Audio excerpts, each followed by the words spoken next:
we sang that.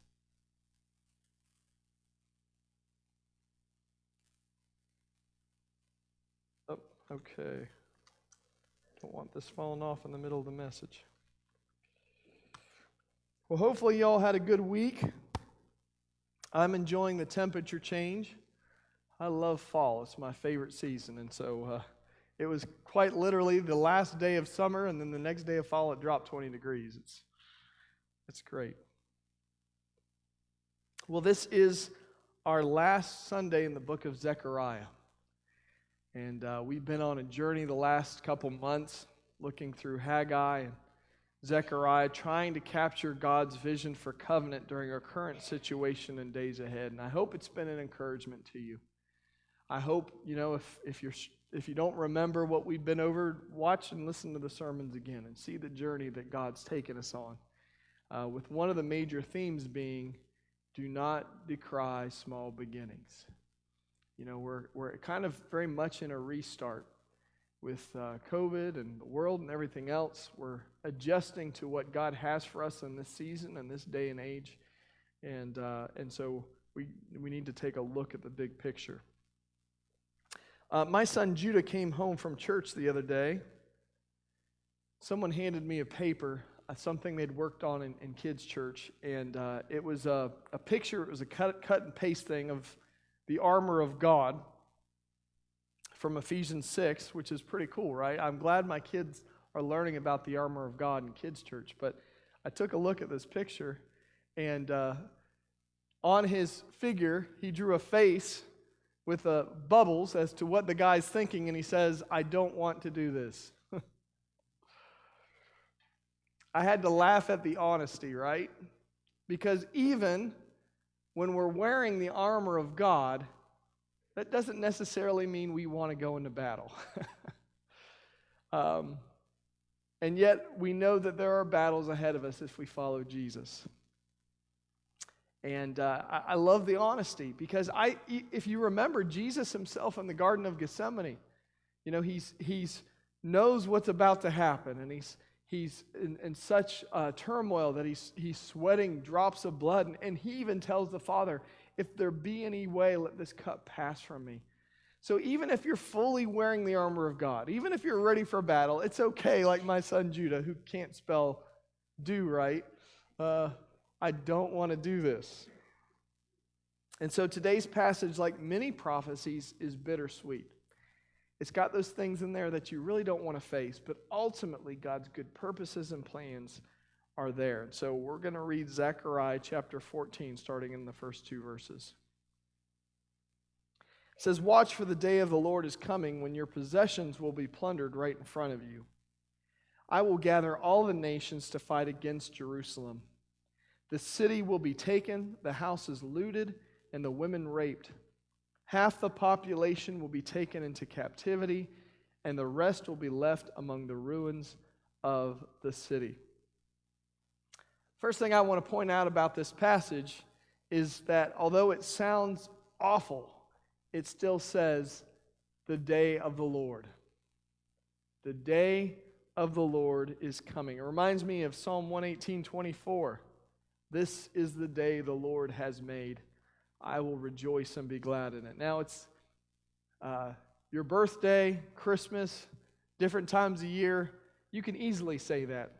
It's harder to say it on days like the beginning of Zechariah chapter 14. How? How can we trust in God?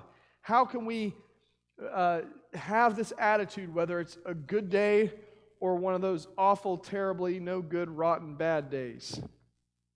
Because He's in control. And even reading this in Zechariah 14, God says, this is coming. This is coming. Be prepared. Ultimately, maybe not in the moment, but ultimately you'll be able to rejoice at what God can accomplish even in the greatest tragedies of life. But these two verses do sound like the worst news possible. And so let's kind of look at it just briefly from the perspective of who this letters are originally written to, right? It's to Zechariah. It's written to the people. They're out of exile. They're rebuilding the city of Jerusalem. They're rebuilding the walls. They're rebuilding the temple. The whole passage up to this point, especially the first 5-6 chapters, He's getting them to believe that He's faithful. He's getting them to believe His promises. He's saying, no, don't build the city walls here. I'm going to grow this city to this point, and I'm going to bless you, and I'm going to fight your battles and all the rest. And then we get to this, and He says, your possessions are going to be plundered right in front of you. They're going to take things from you and steal it in broad daylight, and you won't be able to stop them. All the nations will be gathered and fight against Jerusalem. And so as you're rebuilding the city and the temple and the walls, you may be thinking, hearing Zechariah 14. This is the last chapter, by the way. You may be thinking, after all the other 13 chapters, what's the point? Why are we rebuilding again if it's just going to get torn down again? This city will be taken. Oh, again. Houses looted. Wonderful. Women raped. Half the population put into captivity, and the rest will be left among the ruins of the city. I can imagine hearing Zechariah's prophecy here and saying, wait, we just came from exile. We are pursuing God. We want His best plan for us. We don't ever want to be going back there. God, how can this be a plan of yours? We don't want to go back into exile. We don't want to be taken. So, I think the recipients of this letter, if they had a armor of God piece of paper in front of them, they probably would have written the same thing as Judah. I don't want to do this. It's hard to fathom God allowing these things to happen for any reason. But we do know that God balances His grace and justice, that He loves the perpetrator as well as the victim. And He is the God of second chances. If not so, we wouldn't have Abraham as the father of the nation of Israel. I mean, this is a guy that traded in his wife twice to save his own skin.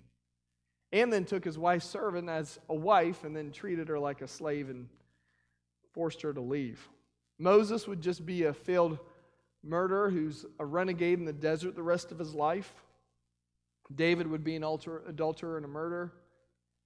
Saul would not be the primary author of the New Testament, but another murderer and persecutor of the church. So God's timing is not our own, and there are times that He allows His people to go through hard, painful, or difficult processes so that He might reach more people with His love and grace.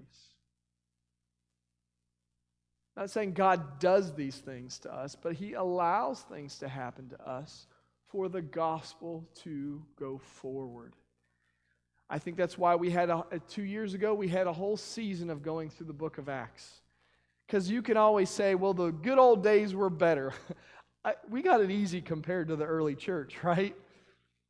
We don't have doors closing in our faces and people shoving us out and trying to kill us and whole towns kicking us out and governments publicly beating us and flogging us for the gospel. Never once do we read the book of Acts and say, well, God wasn't with them. Look at those terrible things they're going through. It says that those were being added to the church daily in the midst of that. And so in the midst of trying or difficult seasons, some of which you may be facing right now personally, God has a reason to build the church through what you're facing.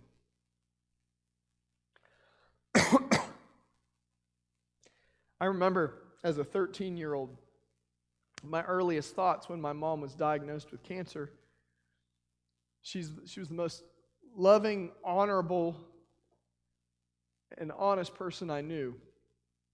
And I kept thinking, why is God allowing her to go through this?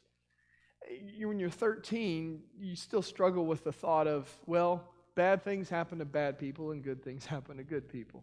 Well, that's not scriptural. But I remember thinking through this, God, why her? Well, when I was 33 and she was taken home, I understood, right? Because through those 20 years, my mom, who was an amazing woman to begin with, became a much more amazing person by the end because her faith and relationship with Jesus grew all the more. And all her hardship and pain drew her closer to Jesus, and it allowed His light to shine more clearly through the cracks in her life. through the pain, through the heartache, through the turmoil. And so the closer she got to him, the more he shone through her. And so the beauty is that God will never leave us in our pain and our misery, but his redemptive work will come about right at the right time. Verses 3 through 5. Then the Lord will go out to fight against those nations, as he has fought in times past. On that day his feet will stand on the Mount of Olives, east of Jerusalem, and the Mount of Olives will split apart, making a wide valley, running from east to west. Half the mountain will move toward the north and half toward the south. You will flee through this valley, for it'll reach across to Azel. Yes, you will flee as you did from the earthquake in the days of King Uzziah of Judah. Then the Lord my God will come, and all his holy ones with him. God will never stop fighting the battles for his people. Now we can ask, can you move a little sooner, Lord? But he moves when the timing is right. How many times in Zechariah has God promised, I will do it, I will do it, I will do it. So we're in the last chapter, yes, and this is not great news, yes. But we can't discount the other 13 chapters. A prophecy like this needs to be balanced with the rest of the book. So even when your worst nightmares may come true, God will remain faithful and will eventually be your deliverer. Once again, we see this as a prophecy that was given 400 years before Jesus' arrival. And no wonder they thought Jesus was going to be a conquering king. I mean, this is a conquering king passage, right? God's going to step down on the Mount of Olives. And his presence, he's gonna defeat all the nations in front of us, and there's a splitting of the mountain olives, and then we're gonna flee. Yes, there's even passages in Zechariah that show the suffering servant and the conquering king, and we're all the same way, right? Let's ignore the suffering part. Let's just focus on the conquering, right? That's who we are. That's what we want to be about. But as we see even from Jesus' life and example, you don't get the conquering king without the suffering servant. And so following Jesus means that we get to be suffering servants as well for the conquering king to come. They looked and looked for this moment, and we still do. For although Jesus was on the Mount of Olives many times, as we see in the Gospels, it never happened that there was this great divide, this earthquake that split the Mount of Olives from east to west. Now, I should have put a map up here, but if you look at Jerusalem, there is the temple and the old city of David, and there is a valley, and then the Mount of Olives. There is a valley there, but it runs north to south. This valley will go east to west, and creating this path. It's like, prophetically, I'm sure they're reading this, it seems like the Red Sea. We're surrounded by the most powerful nations in the world. We have no hope. We've been defeated. We've been plundered. All the terrible things that could happen has happened. And now God is parting the Mount of Olives, the Red Sea, so we can go through. We believe this moment to be the second coming of Christ. So whether it happens in our lifetime or not, we're going to hold on to the promises that God is going to make things right in the end. But we also know things will get worse before his coming. Who are the holy ones that come with him? Another English translation reads, the saints. So 1 Thessalonians 4 in the New Testament will add to this moment. It says, the dead in Christ will rise first, then together with them we who are still alive and remain on the earth will be caught up in the clouds to meet the Lord in the air. Then we will be with the Lord forever. So although we have battles ahead, we know that Jesus is coming. And whether we die before his return or we're still living, at that moment we'll get to join him in his victory. That's encouraging. That is so encouraging. So no matter what age or stage of life that you're in, and you don't know what the future holds, you do know what the future holds. God's got this. He's coming. Verses 6 through 9. On that day, the sources of light will no longer shine. Yet there will be continuous day. Only the Lord knows how this could happen. There will be no normal day and night, for at evening time it will still be light. On that day, life-giving waters will flow out from Jerusalem, half toward the Dead Sea and half toward the Mediterranean, flowing continuously in both summer and winter. And the Lord will be king over all the earth. On that day, there will be one Lord. His name alone will be worshipped. Now, there is only one occurrence in Scripture that I know of where there's an unusually long day, and that's in Joshua 10, when God is fighting their battles. Yes, they're in the battlefield, but as they're fighting, God allows the day to linger so Joshua can get the victory. The only other time that I know of where there's anything similar to this is creation, right? On the first day, God says, "Let there be light," but it's not until the fourth day that the sun and moon and stars is created. So what was that source of light? Well, it was God himself. And he's saying, once again, the source of light won't be the sun. It'll be the S-O-N. And this seems to match what Jesus says in Matthew 24, 29 through 31. Immediately after the anguish of those days, the sun will be darkened, the moon will give no light, the stars will fall from the sky, and the powers in the heavens will be shaken. And then at last, the sign that the Son of Man is coming will appear in the heavens.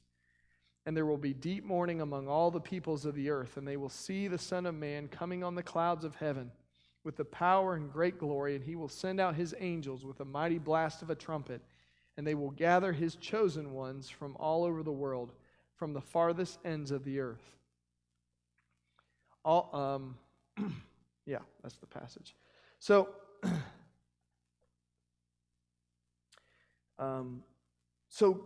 we see that this is very prophetic, and that now the Gospels and the epistles are backing this up. The other imagery that you see here is with the Mount of Olives being broken in two, and now this water source coming from Jerusalem, heading south and then west. What is that form coming out of Jerusalem? The cross, right?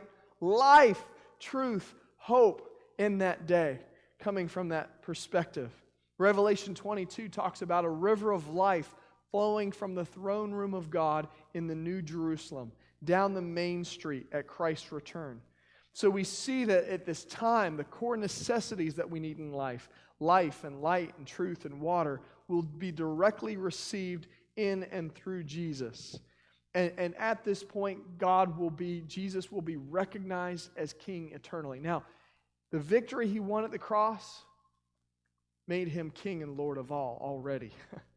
He's already on the throne. We talk about that all the time, right? When you're facing difficulties, what do we say? God is on his throne. He is King and Lord already. This is just his arrival.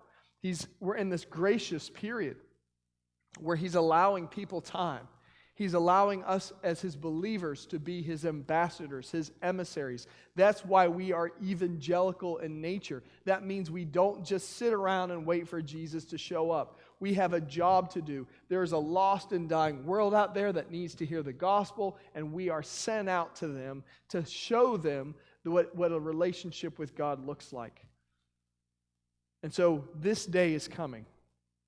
Verses 10 through 15. All the land from Geba north of Judah to Rimmon in the south of Jerusalem will become one vast plain.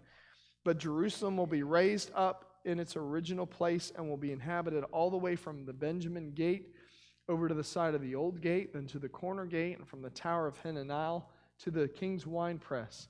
And Jerusalem will be filled, safe at last, never again to be cursed and destroyed. And the Lord will send a plague on all the nations that fought against Jerusalem. Their people will become like walking corpses, their flesh rotting away. Their eyes will rot in their sockets, and their tongues will rot in their mouths. And on that day they will be terrified, stricken by the Lord with great panic. They will fight their neighbors hand to hand. Judah too will be fighting at Jerusalem. The wealth of all the neighboring nations will be captured. Great quantities of gold and silver and fine clothing. The same plague will strike horses, mules, camels, donkeys, and all the other animals in the enemy camps. If there's any confusion that this is an end times prophecy, I think verse 11 clarifies that. He says, and Jerusalem will be filled, safe at last, never again to be cursed or destroyed. That sounds pretty complete, doesn't it? Safe at last, never again to be cursed or destroyed. And it's at this point that God brings judgment on those that attacked Jerusalem. In this passage, I believe Jerusalem to be both physical and metaphorical. I believe Jerusalem to be an actual place that is being talked about here. It's the place where God's presence resides. And so that's where you have in the book of Revelation, there's a new Jerusalem being built. Jerusalem has become synonymous with the place where God's presence dwells, where God's people reside. And so whether this is talking exactly about the earthly Jerusalem or somehow transitioning to the new Jerusalem, I don't understand exactly how those pieces in. And I don't know if God gives us a lot of clarity. There's a lot to study here. There's a lot to debate.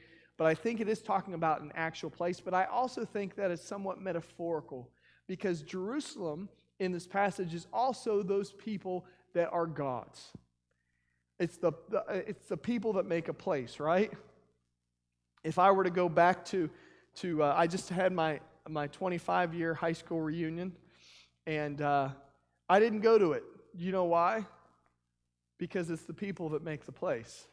And those that were showing up for the reunion weren't my people.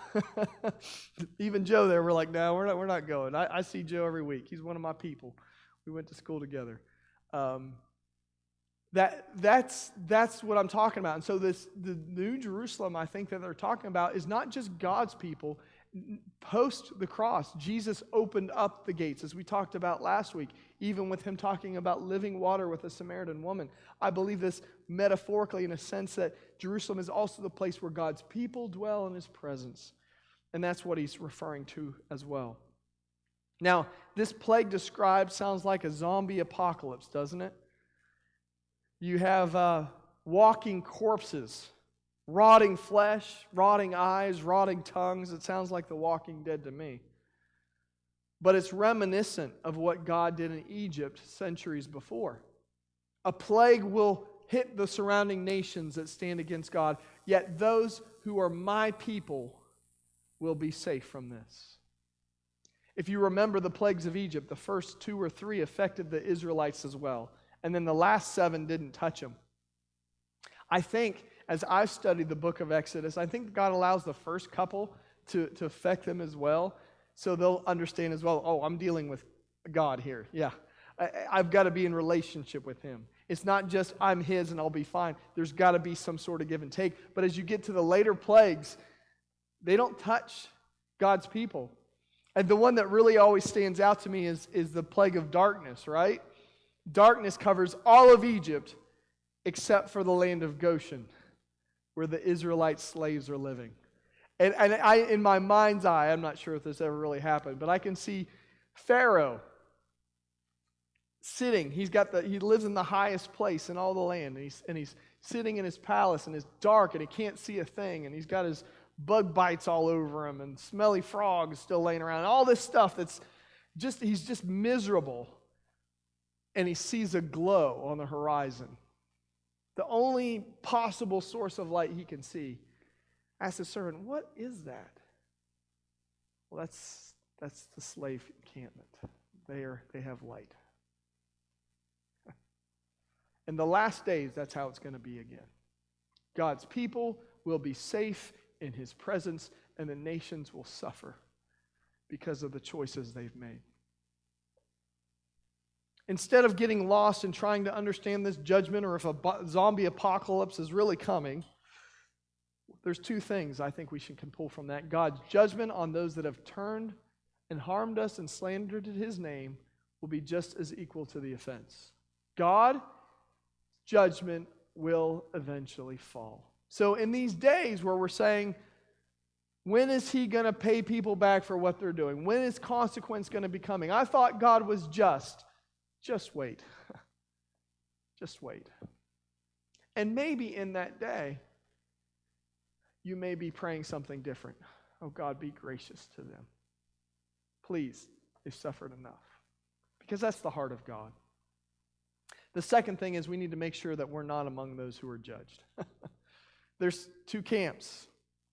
In Jerusalem, you're safe, not cursed or destroyed. The enemy's camp, plague on every living thing. How do I know which place I'm going to end up in?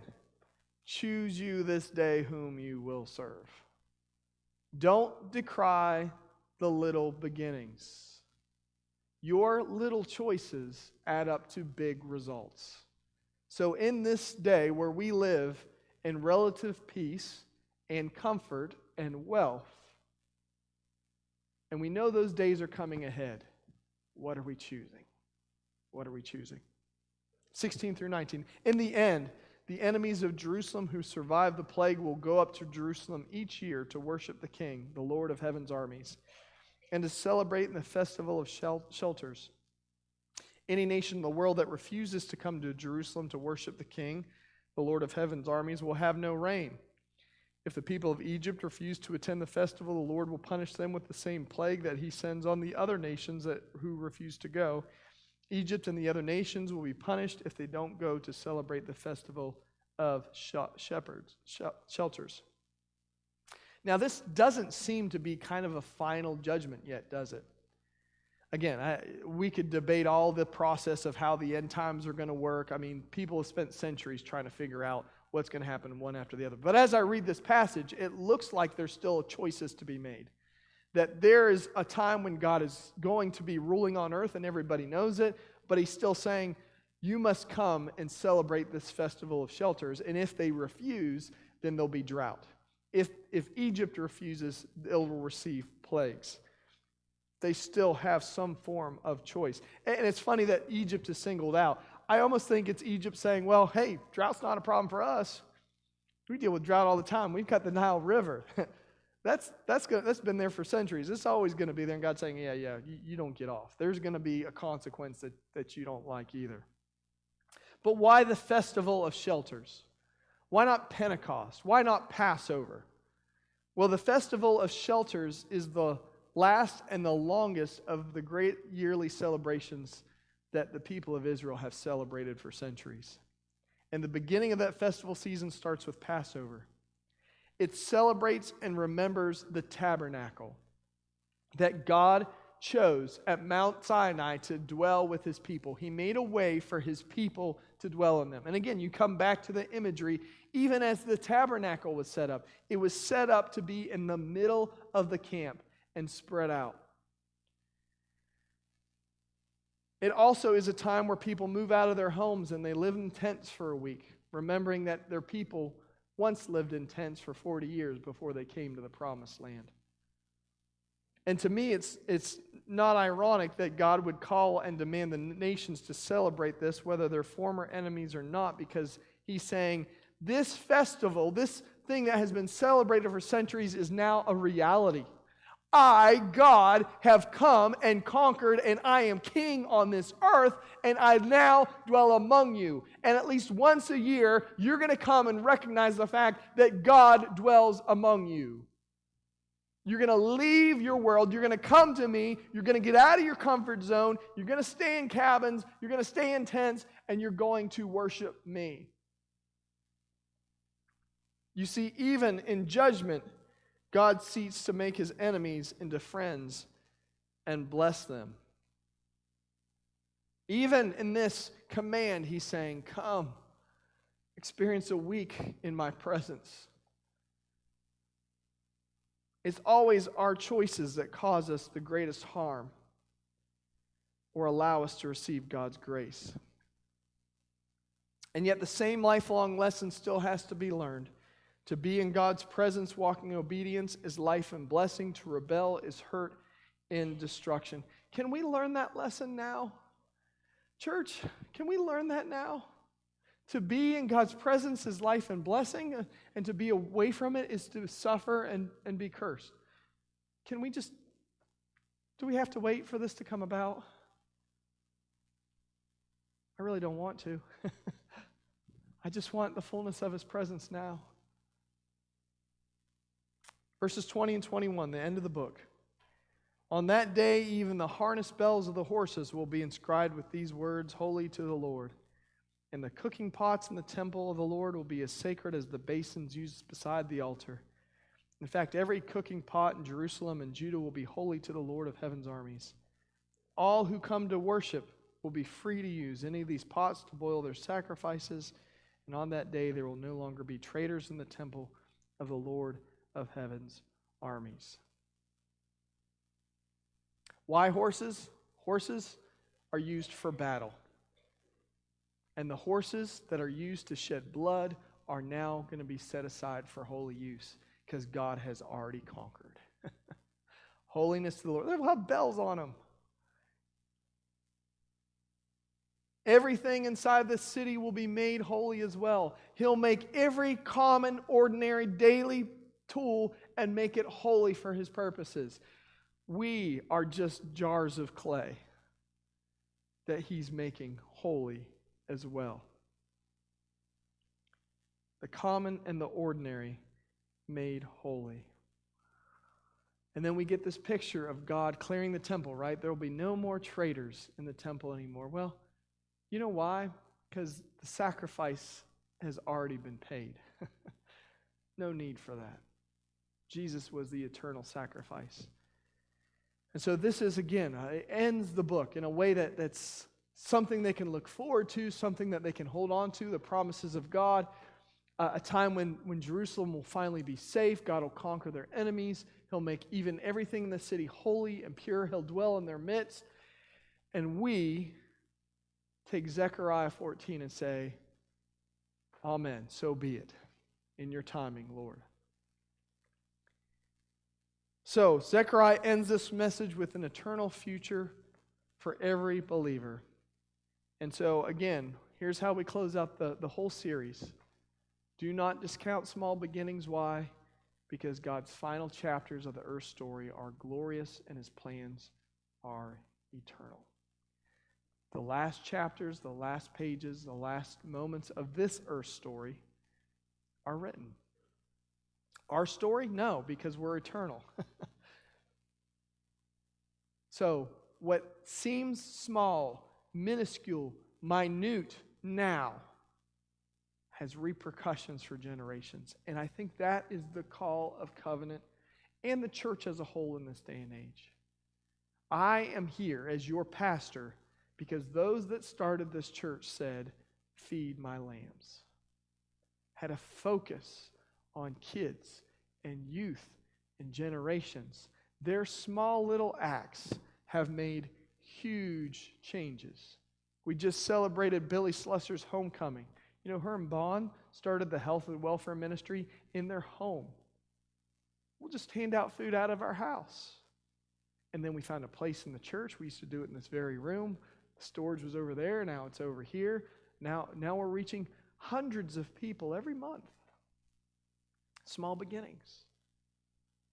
So, whatever your day, whatever your age, whatever your time, you may look at your given day and say, well, I didn't do much for the Lord.